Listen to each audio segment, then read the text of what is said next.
Bible कहती है कि मत्ती 8वां अध्याय वचन 26 आयत पढ़ेंगे तो वहां लिखा हुआ है कि जब वो झील में जा रहे थे तो एक बड़ा आंधी तूफान आ गया। एक ऐसा बड़ा तूफान उठा कि नाव लहरों से ढकने लगी और मसीह जो था उसी नाव पर एक बगल वो सो रहा था।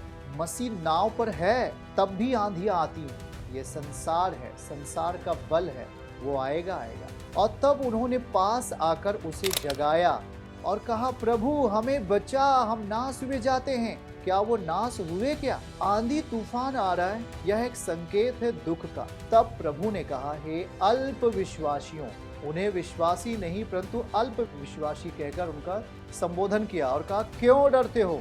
तब उसने उठकर आंधी और पानी को डांटा, सब शांत हो गया। ये भय था संसार का।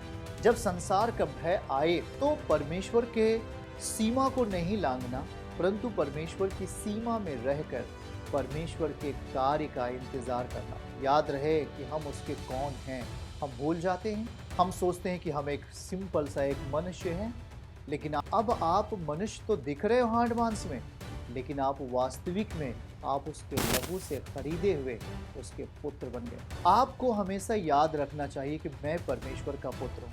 तो चेले लोग चिल्ला रहे हैं, उन्हें याद ही नहीं है कि मेरे साथ कौन है। सारे कष्टों को दूर करने वाले प्रभु हमारे साथ है, तो हम आखिर क्यों डरें? समस्या आती है और फिर समस्या चली जाती है, ये दुनिया का रीति है। लेकिन यदि आप आत्मिक बाउंड्री को तोड़ देंगे तो वो समस्या आप में परमानेंटली हो जाती है, वो हमेशा के लिए समस्या आप में बनी रहती है।